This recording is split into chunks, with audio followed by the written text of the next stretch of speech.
for the next question. Okay,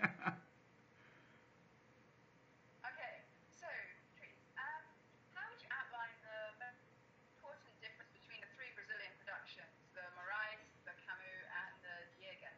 Okay, so Justine has asked how I would outline the important differences between Moraes' play, Camus' movie, and Diegues' remake in 1999. Um, Maybe a way to approach this is to talk first about the similarities and the continuity in these three productions.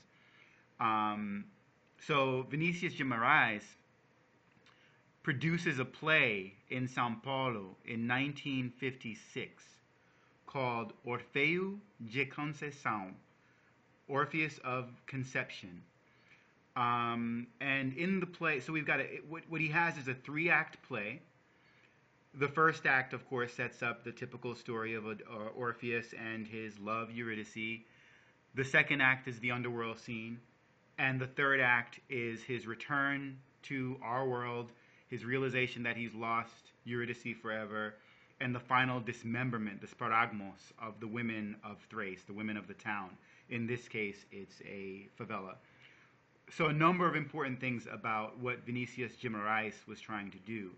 And again, the question of why this is important is because each film sets itself up as inspired by or in an interpretation of, influenced by Vinicius de Moraes' play. So at the very beginning of the Camus movie, you have that titular inspired by a play by Vinicius de Moraes. The same thing with the 1999 film of Carlos Diegues. He says that the movie has been inspired by Vinicius de Moraes. In the play notes, in the actual script, the manuscript of the play, Vinicius says that this play is to be set in un moro carioca, in a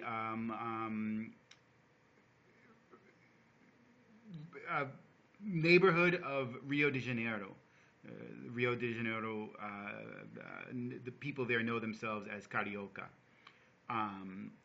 The second thing that's interesting about, and I'm stopping because Justine is frozen on Skype, but the second thing that's interesting about the play is that in the director's notes of the play, Moraes says that, if possible, all characters in this play should be Negro. So already in the play, Moraes sets up Orfeu Negro. Orpheus must be black. Not only should he be an inhabitant of the favela, but he should be black. Now, when Diegues in 1999 redoes Camus' film, he has two major complaints, as you read, I think, in the Stam article. One is that Camus is not Brazilian. Here's a French filmmaker trying to make a Brazilian film. The second thing he says is that Camus, or actually Caetano Veloso, the musician who does much of the music for the second movie, Diegues movie, says that what Camus did was to set up the ghetto, the favela, as an idealized space. Well, this is owing to Moraes as well, because it's Moraes who sets up these characters in a favela where people are always singing and dancing, despite their circumstances, everybody's happy. It's Moraes who sets up the conditions for a Black Orpheus later, both the Camus Black Orpheus in '59 and Orfeu, Diegues' film, which he titles Orfeu because he doesn't want to highlight Orpheus as black. He wants to say that Orpheus is Orpheus, and yet he cast Orpheus as a black actor, although this actor is surrounded by a number of other racial types. But he sets it up as a kind of a Black Orpheus in this context. So here's the continuity among these three artistic works. Another interesting thing is that Moraes is a musician who is working with Antonio Carlos Jobim.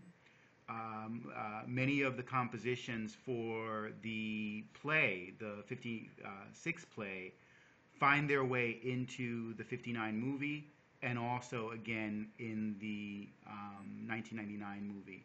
So there's continuity in music as well. This movie, Camus' movie, brings bossa nova to the world stage. This is the first time that many people outside of Brazil, as a sort of world phenomenon, see bossa nova, and of course it attracts people to Brazil. So there's continuity in that respect as well. What else? It's Caetano Veloso. We've talked about this. Who says that the ghetto is the favela is idealized in Moraes' play, and he wants to do away with this. He's upset with this. Another interesting thing is the underworld scene. So we'll talk about this later. I know one of your questions has to do with the underworld scene, but this notion that in the underworld you have kind of Afro descent practice, which we'll talk about momentarily, but there's that sort of heavy-set, stout, squat black woman who later takes on the voice of Eurydice. That character owes much to Moraes' play. He has a character in that play called Adama Negra, the black woman, who becomes a kind of conduit between the underworld. Actually, she carries us through the whole play. She's present in the first act, not quite there in the underworld, but in the last act of the play, she takes on the voice of Eurydice in a way that Camus will try to stage or set up in the film. So what we see in the film really owes very much to what Moraes is doing in the movie. I think I'll stop there. Did you have a follow-up? You're frozen. Is that okay? Yeah. Okay.